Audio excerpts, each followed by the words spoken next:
Alors on va faire cette étude pour la protection de tous les Chayalim, le retour des Khatoufim, Bezrat Hashem, et qu'on gagne cette guerre rapidement. Voilà. Alors Lech Lecha, on va démarrer par Lech Lecha. Je suis tombé sur un truc de folie, sans le vouloir. Je vous préviens, ce n'est pas politique. Ce n'était même pas prévu que je parle de ça. On va en parler un peu, de la guerre de l'enrôlement des religieux. C'est dans Lech Lecha, c'est pas moi. Mais, mais ça ne dit rien sur ce que je pense. Et on va voir que c'est quand même différent de ce qui se passe aujourd'hui, mais c'est tombé dessus.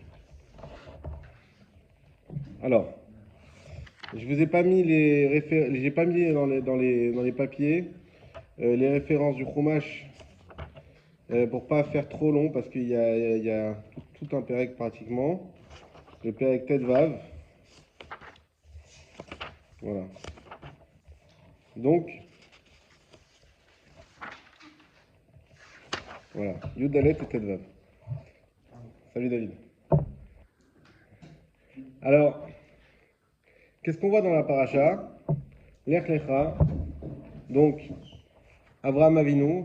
Donc, on découvre le premier patriarche, Abraham Avinu. Et extraordinaire parce que on rentre dans l'histoire des patriarches. Et je ne sais pas si vous connaissez le Rouv, Rav Rothenberg de Paris, celui qui a monté Bavé et les institutions, Yann Mordechai, etc. Eh bien, il était toujours heureux. On raconte, ses élèves, ils racontent, quand il arrivait à ses parachutes, quand il arrivait à Lech Lecha. Il dit parce que Lech Lecha, c'est incroyable, on va vivre avec les Havot, on va voir leurs épreuves, on va voir leurs échecs, on va voir bien sûr leurs réussites. Et c'est magnifique comment on va pouvoir passer quelques semaines auprès des Havot, Abraham, un tout petit peu Yitzhak et beaucoup Yaakov, et enfin Yosef et ses frères. Et après, on va rentrer dans l'histoire d'Égypte, ça qu'on connaît bien, et qui va durer tout le long du Chumash jusqu'à la fin de Devarim. Et donc ce passage-là, c'est une sorte de passage comme ça qui est spécial, qui est unique, et dont il faut profiter chaque semaine. Donc comme vous savez tous, Lech Lecha, Avraham Avinu, qui depuis l'âge de ses 3 ans croit en Dieu. Ça fait 3 ans qu'il a fait la découverte de Dieu en cherchant, on connaît l'histoire, et c'était le seul à se dire c'est pas possible que tout ça nous vienne de statuettes ou de choses matérielles. Il a cherché le soleil, le vent, les nuages, etc. Finalement, il a compris qu'il y avait une conscience suprême au-dessus de tout ça, qui était Dieu et qui dirigeait le monde et qui l'avait créé dans un but. Ça, on a déjà parlé la semaine dernière. Le but de la création du monde, c'est toujours important de l'avoir en tête. Le monde n'a pas été créé de manière fortuite, même si on croit que c'est par Dieu, mais c'est pas de manière fortuite, c'est avec un but bien précis.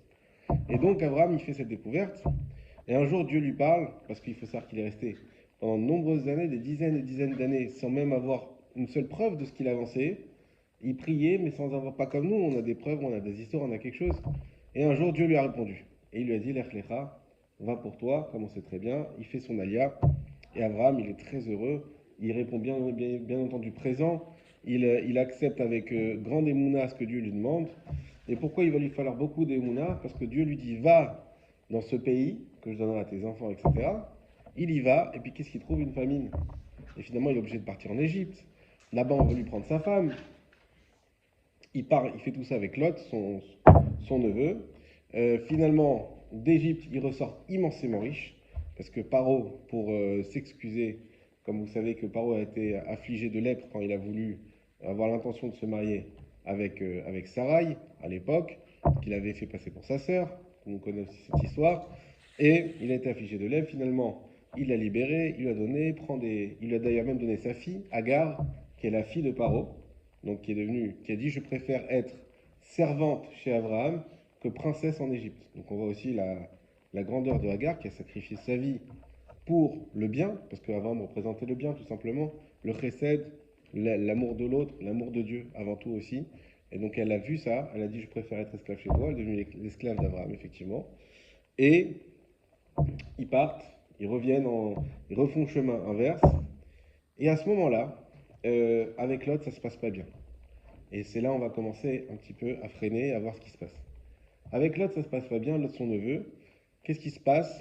On voit que il sent que chez Lot, c'est vrai que Lot, il a réussi à apprendre d'Abraham la Torah, Il écrit que même lui, il a enseigné la Torah aux autres.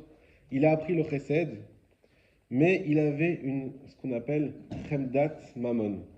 Il avait un amour de l'argent qui était trop important. Il aimait l'argent. Il était prêt à tout pour l'argent.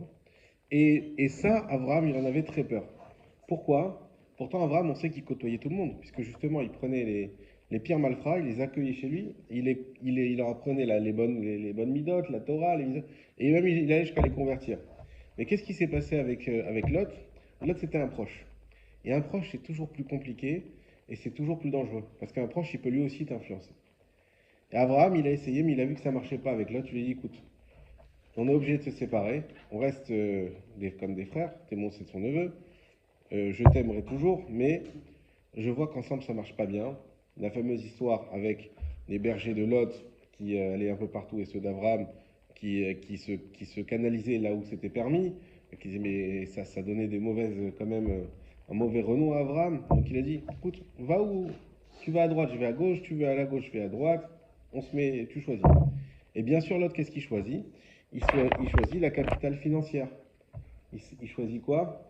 Il choisit Sodome Gomorrhe. Sodome là-bas, c'était comment on peut dire, la défense de Paris ou Las Vegas, hein? Ouais, c'est pas. Alors, où c'est exactement, je sais pas, mais il semblerait que ce soit pas très loin, puisqu'on sait que, effectivement, il y en a qui disent que le sel de la mer morte, il vient de la femme de Lot. Donc, a priori, c'est dans le coin. Je sais pas où c'est exactement. Mais en tout cas, il va là-bas, et puis il choisit là-bas sans se préoccuper de savoir, que les mœurs sont mauvaises, que tout se passe mal. Lui, ce qu'il voit, c'est qu'il y a beaucoup d'argent là-bas, donc il y va, fonce tête baissée, et Abraham dit, ok, il n'y a pas de problème. Comme ça, ils se séparent. Et ensuite, qu'est-ce qui se passe?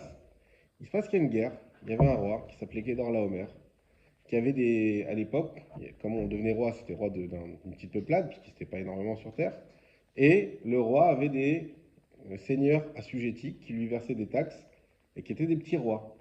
Et il y avait pendant 12 ans, il y avait 9 petits, excusez-moi, non, 8 petits rois qui versaient les taxes à Kedorlaomer. Et puis la 13e année, ils ont dit, ça y est, écoute, les taxes c'est bien, c'est fini. Si t'es pas content, on fait la guerre. Et la guerre a été déclarée. 5 rois se sont rebellés, 4 sont restés, donc il y en avait 9. 3, pardon, sont restés fidèles à Kedorlaomer. Et donc on a eu 4 rois, Kedorlaomer plus les 3, contre les 5 autres, il y a une guerre.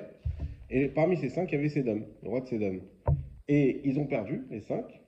Et donc quand il y a une guerre et qu'un royaume gagne contre un autre, il récupère à la fois les biens, mais aussi les personnes qui deviennent esclaves dans le royaume qui a gagné. Et donc il récupère tout le monde. Et là, il y a écrit dans la Torah qu'il y a un palit qui a été voir, un palit c'est un rescapé, qui a été voir Abraham et lui dire, attention Abraham, sache que ton neveu Lot, il a été capturé. La Torah nous dit qui est ce palit, Rashi? C'est Og Melech HaBashan. C'est le roi Og qui avait pour but de tuer Abraham. Il s'est dit, je vais lui donner l'info, il va foncer tête baissée pour aller, sauver son neveu et il va mourir. Donc comme ça ce palit, il va dire ça à Abraham et Abraham il va effectivement, qu'est-ce qu'il va faire dans les mots? Pasuk Yud Gimel, très important, on va le voir ensuite dans le Gemara. Donc va y avoir un palit va y de l'Abraham à Ivry, comme on a dit, va Ishma Abraham, Kinishba arrive, donc Abraham il a entendu que son frère il a été capturé. Va et Chanichav, Yelide Veto, Shemona, Assar Shosha Meot, Veridof Addan. Il a réuni ceux à qui, Chanichav, c'est ceux à qui il était Mechaner, ceux qui l'éduquaient dans la Torah, et les Yelide Veto, les enfants de sa maison, combien? 318 personnes, Veridof Addan, ils les ont poursuivis jusqu'à Dan. D'accord? Beaucoup de midrashim, Abraham il envoyait du sable, ça donnait des flèches, etc. Donc ils étaient à peine 318, en réalité les autres ils étaient des milliers, et ils les ont battus en quelques instants. On garde en tête qu'il a été chercher qui? Chanicha Vialide Beto, ses enfants qu'il éduquait chez lui. Qui c'était ses enfants? On ne sait pas trop. Et ensuite on nous dit qu'effectivement il les a battus, et le roi donc de Sédom, il a dit écoute, Vayomer Sédom Abraham, Ten li hanefesh varechush kachlach. donne-moi les âmes, donne-moi les gens, rends-moi les personnes de mon peuple qui ne soient pas esclaves chez toi, mais le butin, tu peux le garder. Lui répond Abraham, non, moi je ne prendrai rien de toi, parce que je suis déjà immensément riche, et je ne veux jamais que dans l'histoire on puisse dire, c'est le roi de Sédom qui enrichit Abraham. Je veux qu'on puisse dire, c'est Dieu qui m'enrichit directement, pas le roi de Sédom. Et pour ça, je ne prendrai rien de toi. Par contre, les 318 qui sont venus avec moi, il va falloir les payer. Ils n'ont pas fait le chemin pour rien. Et c'est écrit qu'eux, ils les ont remplis d'or et d'argent. Effectivement, ils ont été payés comme il faut pour la guerre, parce que c'est pas gratuit. Et comme ça, l'histoire se termine. À ce moment-là, Rachid nous dit qu'Abraham, il avait une crainte de se dire, peut-être que tout mon mérite que j'avais cumulé jusqu'à présent, de croire en Dieu, de faire tout ça, eh ben, je l'ai gaspillé dans cette guerre que j'ai gagnée miraculeusement. Et c'est pour ça qu'à ce moment-là, pile, Achar adevarim haele, quand la Torah nous dit Achar, il y a soit Achar, soit Acharé. Achar, c'est tout de suite après. Acharé, ça peut être longtemps après. Comme on a dans la Megillah. Achar adevarim haele. Toujours, on fait ce truc-là. Achar, tout de suite après. Aya devar Hachem el Avraham. Il y a eu une parole qui s'est adressée de Hachem à Avraham. Bamachazel est mort, donc dans une vision, en disant Al tira Avraham anochi magen lach secharecha arbe meod. N'aie pas peur, Avraham, je suis avec toi. Et ton salaire, arbe meod, il est immense. Justement, il vient répondre à cette interrogation qu'Avraham de se dire peut-être que j'ai utilisé tout mon sroud dans cette guerre par miracle, que j'ai gagné par miracle. Je lui dis t'inquiète pas, ton salaire il est immense, il dépasse de loin le fait de gagner une guerre. Vayomer Avraham, Adonai Elohim, Matitani, Vanochi Olech Hariri, Ven Meshek Beti, ou Damasek Eliezer. Il lui répond Avraham, mais ok, tu vas me dire, je vais te donner des choses immenses. Mais à quoi ça sert puisque je n'ai pas de descendance? À quoi ça sert n'importe quelle personne euh, qui, qui pense un peu, dit mais tout ce qu'on gagne et tout ce qu'on a, effectivement, c'est pour nous, mais on pense toujours à nos enfants. Il dit mais j'ai même pas qui penser, si ce n'est Damasek Eliezer. C'est qui Damasek Eliezer? Eliezer de Damas. C'était son esclave, son plus fidèle esclave, qui était même son élève, qui était celui qui répandait sa parole le mieux que Lot et mieux que d'autres, comme on l'a dit juste avant. Et pourquoi on l'appelle Damasek? Premièrement, parce qu'il est de Damas, tout simplement. Deuxièmement, Damasek, ça vient de Da, Neshek, ça veut dire qu'il donnait à boire aux gens. C'est lui qui prenait d'Abraham et qui donnait à boire aux gens. Ça, c'est la valeur de Eliezer. Eliezer qui était quelqu'un d'extrêmement grand. Alors, quand on prend la gématria de Eliezer, on voit Aleph, ça fait 1, Lamed 30, ça fait 31, Yud 10, 41, Aïn 70, 71, Zaïn 7, 78, et Resh 200. Ça fait 3. Non, je me suis trompé. Aleph 1, Lamed 31, 41, 41 et 70, c'est là où je me suis trompé. 111, 118, 318. On retrouve les 318 personnes qui ont été prises pour aller combattre avec Abraham. De là, on va voir dans la Gemara. Il y en a qui disent que Eliezer, à lui tout seul, il valait les 318 qui ont accompagné Abraham. Et d'autres qui disent, mais pas du tout. C'est pas qu'il valait, c'est que c'est le seul qui a accompagné Abraham. Ils ont été faire la guerre à deux. Comme ça, nous dit la Gemara. Et donc Eliezer qui était quelqu'un d'énorme. Mais Abraham il dit, mais même si Eliezer, on va en parler après de lui, Eliezer pendant toutes les autres parachutes, qui était un descendant de Ham, donc qui était un homme maudit. C'est que Ham, on en a parlé la semaine dernière, il était maudit. Donc Eliezer était un homme maudit.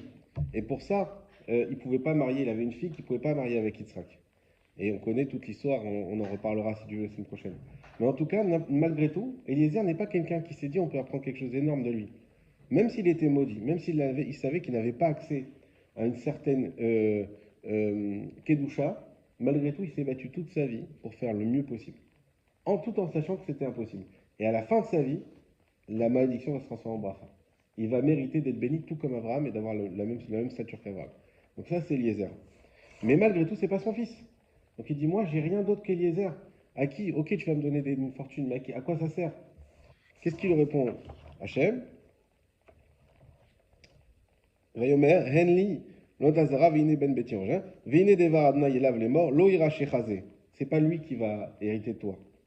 Qui imachayetse mime aecha ou ira shechaze. C'est celui qui sortira de toi qui va hériter. Vayotse oto achutsa. Il a dit sors dehors. Vayomer, abetna shamaima, tu vois le ciel? Usfor, akochavim, imtucha lisporotam. Regarde les étoiles si tu arrives à les compter. Vayomer loko yezacha, comme ça sera ta descendance. C'est incroyable. Il dit, regarde, sors, tu vois les étoiles, comme ça va être ta descendance. Tout le monde pose la question, pourquoi sors? Je lui dirais, regarde les étoiles. Sors de ta sorcellerie. Parce qu'Abraham Avinu, on sait que c'était quelqu'un qui savait lire dans les étoiles. C'est un astrologue. Et donc il voyait, il dit, mais regarde, mon mazal, il est clair. Il n'y a pas de descendance, je le vois, c'est écrit. Vous ne savez pas lire, c'est écrit. Et alors, Dieu a dit, c'est vrai, mais sors de ta sorcellerie. De là, la Gemara nous dira, on ne va pas faire ce passage-là, donc je vous le dis déjà, En Mazal l'Israël. De là, on apprend, alors qu'il n'y a même pas encore d'Israël, mais Abraham, qui est le père d'Israël, déjà, il tient cette force de En Mazal l'Israël, que même s'il y a des choses qui peuvent être gravées jusqu'à dans les étoiles, malgré tout, on a la possibilité de changer les choses. Et c'est pour ça que Dieu lui dit, sors. Sors de ton étroitesse d'esprit qui est fixée sur l'astrologie et la sorcellerie, et va voir à l'extérieur et tu vas voir, regarde, ça sera ta descendance. Et qu'en pense Abraham? Est-ce qu'il est convaincu? Vehemin badonai, ve'arche ve'alo, tzedaka. Magnifique. Le passouk nous témoigne qu'il a cru en Dieu, Vehemin Bachem, il a cru en Dieu, et Dieu lui a compté ça comme une tzedaka. Ça veut dire quoi? Ça veut dire que c'était très difficile de croire en Dieu sur ça, de croire qu'il a, en plus il était très âgé, etc. Malgré tout, il a cru, et Dieu lui a compté ça comme un srout. C'est un srout qu'on garde dans le mérite d'Abraham. On continue. Vayomer Ela, Vani Adonai Shot, Seticha Meokazim, la tête, Lecha et Taret Sazot, les Rishta. Dieu continue, il dit, mais je suis. Donc Dieu qui t'a sorti de Orkazim, d'habitude on dit, mais Yotzeta Meret Misraim, mais là c'était pas encore ça. Donc qui t'a sorti de Orkazim, de là où tu habitais, pour te donner cette terre en héritage. Vayomer Adonai Elohim, Bama Eda Kirachem. Et là, d'un coup, contre, complètement à contre-courant de ce qu'on vient de dire juste avant, répond Abraham, Bama Eda, en quoi je saurai qui ira Shena que je vais hériter de cette terre? Tu me dis que je vais hériter? Donne-moi une preuve, donne-moi un signe. Abraham manque cruellement de Emouna, alors que juste avant, on vient de dire une chose incroyable, t'es vieux, les étoiles disent le contraire, et ben t'inquiète pas, tu auras des enfants, et sur ça, il y a écrit qu'il a cru à 100%. Et là, tout d'un coup, Dieu lui dit, ben, tu vas avoir la terre d'Israël, et Abraham lui dit, mais d'où je sais que ça va être vrai? Voyons, Elav Kechali, Eglam et Shvechet, je ne vais pas vous lire tout le reste. En gros, Dieu lui dit de prendre des animaux, de les sacrifier. Et à ce moment-là, qu'est-ce qui se passe? Le soleil s'est couché et une torpeur s'est abattue sur Abraham. Il voit une immense ombre, Nofelet Alav qui tombe sur lui. Vayomer le Abraham, Yadot Eda qui guerre Yezacha Beres Lolahem. Et Dieu lui annonce l'esclavage d'Égypte qui va durer 400 ans. Donc d'un coup, il fait cette, ce sacrifice, et Dieu lui dit, ben voilà, par ce sacrifice, tu sauras que tes enfants, ils vont aller. Bah Maïda, comment je saurai? Dieu lui répond, eh ben tu sauras parce qu'ils vont aller 400 ans avant en esclavage, et ça sera le signe que tu as demandé. On passe à la Gemara que vous avez sur les feuilles, que Fabrice a la gentillesse de photocopier, ou sinon sur le téléphone pour ceux qui n'ont pas. Et vous avez donc un petit trait comme ça rond, une parenthèse, la ligne commence par mipne, c'est 7-8 lignes avant la fin. La Gemara pose une question. Mipnema ne'ena shavram avinu venishtaavdu banav le Misraim mataim ve'eser shanim. À cause de quoi Avraham Avinu a été puni que ses enfants y soient esclaves en Égypte pendant 210 ans. Alors, vous avez vu qu'on est passé de 400 à 210. Plusieurs explications, on en parle souvent pendant la Haggadah. Je vais vous en donner que deux. La première, c'est que 400, c'est le décompte depuis la naissance d'Yitzhak. Effectivement, depuis Yitzhak jusqu'à la fin de l'esclavage, ça c'est 400 ans pile. La deuxième, c'est que on sait que l'esclavage de la fin de l'Égypte a été très très dur, comme on connaît l'histoire où ils ont dû eux-mêmes prendre la paille, etc. C'est écrit comme ça que Dieu, il a contracté la difficulté des 190 ans qui restaient, et il les a mis dans la dernière année pour hâter la sortie d'Égypte et que ça arrive à ce moment-là, pour pas qu'ils dépassent le 49e degré d'impureté. D'accord? Certains veulent dire que maintenant aussi ça bombarde pour hâter la venue du Mashiach. Alors, en tout cas, donc la Gemara pose la question, pourquoi ces 210 ans? Pourquoi il a été puni? Donc on voit que c'est une punition déjà. Et pourquoi elle a été punie que ses enfants, ils restent 210 ans en esclavage? Mipne, alors je répète, ceux qui n'étaient pas là, je n'ai pas choisi cette Gemara intentionnellement, c'est le Kliakar, qu'on fera tout juste après, qui nous la renvoie. Et il y a une chose qui est très actuelle, mais rien à voir, c'était pas pour ça que je le lis. D'accord? Mipne Sheasa Anigraya Betalmide Chachamim. C'est parce qu'il a enrôlé à la guerre des Talmidei Chachamim. Chez Nehemar, comme il est dit, Vayarek et Chanichav Yelide Beto. Il a pris avec lui les Chanichav Yelide Beto. C'est qui ces Chanichav Yelide Beto? C'était ceux à qui il enseignait la Torah qui est en train d'étudier. Comme il a fait arrêter ceux qui étudiaient pour aller faire la guerre, à cause de ça, il a été puni d'avoir 210 ans d'esclavage pour ses enfants.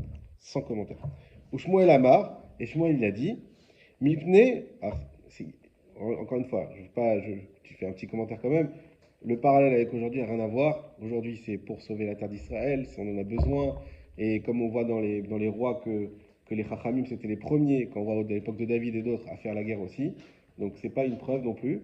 Mais vraiment, par hasard, je suis tombé dessus. Donc, en tout cas, voilà, on voit qu'Abraham Avinu, on dit une des raisons, c'est parce qu'il a fait arrêter à ceux qui étudiaient la Torah et il les a emmenés faire la guerre. Ou Shmuel Amar, et Shmuel a dit, Mipne, Shifriz, al Midotav, chez la Kadosh Baruch Hu. C'est parce qu'il a exagéré sur les midot d'Hachem. Ça veut dire qu'Abraham, on dirait presque qu'il a été trop loin avec Hachem. Il a demandé trop. En quoi? Chez Nehemar, comme il est écrit, Bama et Dakira Shena. En quoi je saurai, quelle preuve j'aurai que je vais avoir cette terre? Et on comprend. C'est-à-dire qu'Abraham, il va trop loin avec Hachem. Il lui dit, Bama et Dakira Shena, en quoi je saurai? C'est-à-dire que Dieu lui donne, tiens, tu vas avoir de la parnassa, tu vas avoir des brachot, regarde les étoiles, ça va être tes enfants, cette terre, tu vas en hériter. Et là, il dit, ah bon, donne-moi un signe que je vais hériter. Quelque part, il était presque enivré par toutes ces brachot, il a été trop loin. Et à cause de ça, il dit, ah, tu veux un signe? Tiens, voilà, tes enfants seront esclaves pendant 400 ans. Et Rabbi Yochanan Amar, Shifrish ben Adam, Melikanes Tachat Kanfe Ashrina. C'est magnifique ce qu'il dit Rabbi Yochanan. Vous vous rappelez qu'est-ce qu'il a dit le roi de Sédom à Abraham? Il lui a dit, si tu veux, garde, rends-moi les âmes et prends l'argent. Abraham lui dit, non, non, je te rends l'argent, j'en veux pas, je veux pas qu'on dise que c'est toi qui m'enrichis. Et ben on lui reproche quoi? De ne pas avoir gardé les âmes. Mais Abraham, tous ces hommes, s'ils étaient devenus tes esclaves, ils seraient devenus des Tamidei Chachamim. Tu aurais pu les changer, tu aurais pu les convertir, tu aurais pu en faire des hommes bien, au lieu de les laisser à Sédom en train de pourrir. Et par la suite d'ailleurs, qu'est-ce qui va se passer? Sédom va être détruite, comme on le sait très bien. Sédom va à Amora, et qu'Abraham il ne va pas réussir à les sauver. Mais là, tu avais l'occasion de les sauver. Puisqu'on t'a proposé de. Quand Sédom, quand le roi Sédom il a dit rends-moi les âmes, Abraham il a qu'à lui dire quoi? Pas du tout, je les rends pas. Je les garde, ils sont à moi. Mais pas pour en faire des esclaves au sens tribal de la chose. Pour en faire des gens bien, pour les changer, pour les convertir, pour donner l'amour d'Hachem. Ça, il aurait dû le faire. Et à cause de ça, punition d'avoir 400 ans d'esclavage. Chez Nehemar, Teli Anefesh, Vaïchouch Kachlar, comme on vient de le lire. Vaïrek et Ranichav, il y a écrit que aussi, il a vidé, Vaïrek, ça se dit aussi vidé, au lieu de enrôler. Il a vidé, Ranichav vidé Beto, Ravamar, chez Orik Batora. En réalité, il les a vidés de Torah. Donc on rejoint la même explication qui était donnée au début. Mais Shmuel Amar, chez Orikan Bezav. Il les a vidés de Torah, mais d'un côté, il les a remplis d'argent. Voilà, on s'arrête là pour la Gemara.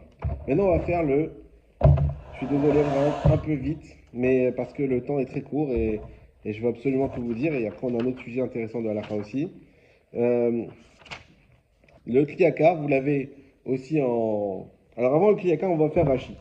Le Rashi, je crois que c'est le 2 ou le 3. C'est le 2? Le 2, très bien. Qu'est-ce qu'il nous dit Rashi? Davar Acher, Bamaeda. Ça veut dire quoi Bamaeda? C'est quoi la question? Tout ça, on a compris qu'Abraham, il a été un peu trop loin, mais pour l'instant, personne n'a défini la question d'Abraham. Est-ce que la question d'Abraham, c'est qui me dit que je peux te croire, Dieu? Est-ce que c'est donne-moi un signe? Et finalement, pourquoi il a besoin d'un signe, Abraham? C'est quoi le fond de sa pensée? On sait qu'il est Baal Meuna et Abraham. Il a confiance en Dieu. On vient de le lire juste avant. Pourquoi tout d'un coup il demande un signe? Bamaeda, lo sha'alo hot. Il n'a pas demandé un signe. Et là, Amar les fanav, mais il a dit devant Hachem, Odi eni beze srout ikaimuba. Dis-moi par quel mérite ils vont rester dedans. Amar lo akashbohu ou bisrout à korbanot. Lui a répondu Dieu par le srout des korbanot. Abraham, il a une question qui est tellement légitime qu'elle va se confirmer dans l'histoire. Il dit, c'est très bien de me donner la Yerusha de la terre d'Israël. Mais qui me dit que mes enfants, ils vont mériter d'y rester? D'y rentrer, j'ai compris, je te crois à 100%. Mais qui me dit qu'ils vont mériter d'y rester? Lui répond Dieu, eh ben fais-moi, qu'est-ce qu'il a dit après Bamaeda? Il a dit, il a parlé de tous les animaux qu'il fallait prendre et sacrifier. En réalité, Dieu lui a répondu, bah, tu sais par quel mérite ils vont rester? Par le mérite des sacrifices. Mais on voit que quand même, Abraham, il avait raison sur sa question, puisque plus tard, on a vu, on a fini en galoute. Donc effectivement, ce n'était pas une question d'Emouna, mais simplement d'où je vais savoir que mes enfants mériteront de rester sur la terre d'Israël. Le Kliyakar, il va aller beaucoup plus loin. On n'a pas le temps de tout le lire, mais je vais le lire dans les grandes lignes. Il pose une question, le Kliyakar. Raza l'amour, Chachamim Zechanam Yoracha, ils ont dit, Ba'avour Shenema Avram Bamaeda Naasena Beyadou Ateda. C'est à cause du fait que Avram a dit Bamaeda qu'on est arrivé à l'esclavage. Et il pose une question, il dit, mais j'ai deux arguments qui vont contre ça. Le premier, c'est que la première fois que Dieu a promis à Abraham d'aller en Israël, Abraham n'a jamais rien dit. C'était quand la première fois? On va retourner au début de l'Echlecha. Vous allez voir comme c'est beau. Donc Abraham dit l'Ech Mertsecha, etc. Vesecha le Golgadol, Vechavagdashemecha Veyeberacha. Celui que tu maudiras, il sera béni, il sera maudit. Celui que tu béniras, il sera béni. Ok.